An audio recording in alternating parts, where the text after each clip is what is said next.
The Buffalo Commons is a conceptual proposal to create a vast nature preserve by returning 139,000 square miles of the dry portion of the Great Plains to native prairie, and by reintroducing the American bison that once grazed the shortgrass prairie.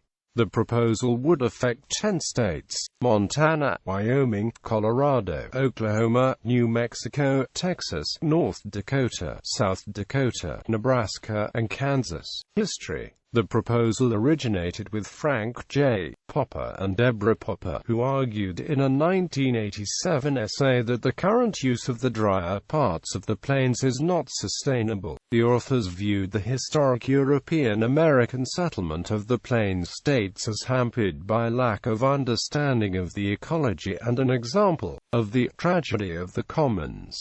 Many people in potentially affected states resisted the concept during the 1990s. Cause. The Poppers note that periodic disasters such as the Dust Bowl and continuing significant population loss over the last 80 years show the area is not sustainable for small-scale farming. They note that the rural plains has lost a third of its population since 1920. Several 100,000 square miles of the Great Plains have fewer than 6 persons per square mile. This was the population density standard of settlement which historian Frederick Jackson Turner used in his frontier thesis to declare the American frontier closed in 1893. Large areas have fewer than 2 persons per square mile. The Poppers demonstrated that the number of frontier counties increased by 14 between 1980 and 2000, mostly on the plains, and noted that there are more than 6,000 ghost towns in the state of Kansas alone. They claimed that the decline in population on the plains is accelerating. Details. The Poppers proposed that a significant portion of the region be gradually shifted from farming and ranching use. They envision an area of native grassland of perhaps 10 or 20 million acres in size. One way to achieve this would be through voluntary contracts between the Forest Service and plains farmers and ranchers, in which owners would be paid the value of what they would have cultivated over the next 15 years. In the meantime, they would be required to plant and re-establish native shortgrass, prairie grasses and forbs,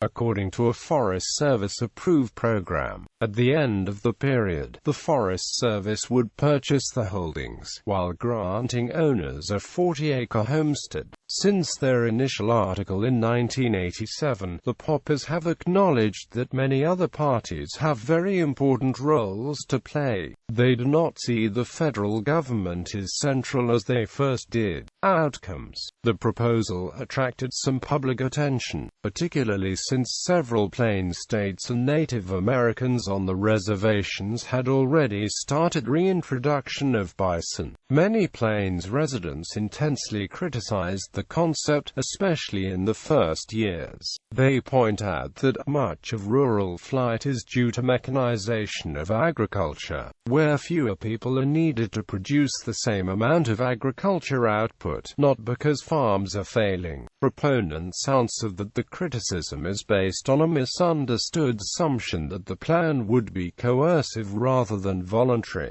Given the pace of rural depopulation, many scholars believe that aspects of the proposal are likely to happen with or without national government involvement. States, non-profit community development groups, and Native American nations have found the concept supports some of their own ideas about the future. Some are working independently or partnering on related ecological and sustainability issues. In the last decade, as the Poppers talk about the concept, they acknowledge there are many players. They have seen many partnerships come about, including private and non-governmental initiatives. The poppers draw parallels between the plains and northern New England, which had agricultural depopulation following the opening of transportation to the west in the 1830s. In New England, the dominant forests have returned, taking over former areas of agricultural cultivation which were abandoned. North Dakota's 2000 economic road map noted the Buffalo Commons idea was vilified, but had elements that could be of use to the state. The report suggested the concept could increase revenues from tourism. This was just one among many economic development avenues suggested in the report. The only population that has increased on the plains is that of various Native American nations.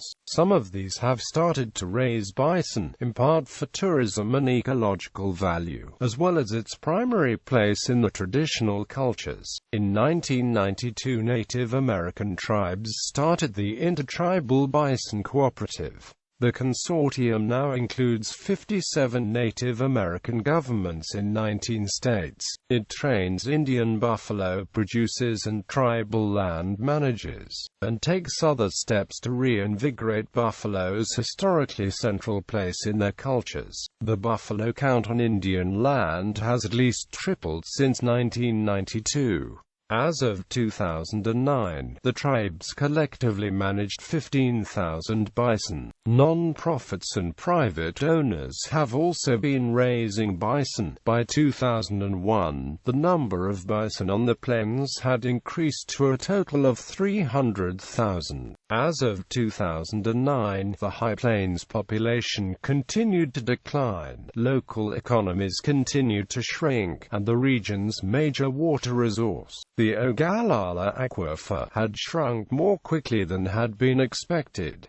Public perceptions of the concept of the Buffalo Commons have begun to change. In November 2009, the Kansas City Star published an editorial that claimed the aquifer was almost depleted and noted the biggest asset of the High Plains was its prairie. It supported the creation of a 1 million-acre Buffalo Commons National Park in western Kansas. The editorial suggested such a park could satisfy several goals: attract tourists who would stimulate the economies of nearby towns, provide carbon sequestration by the prairies, and protect America's natural and cultural heritage.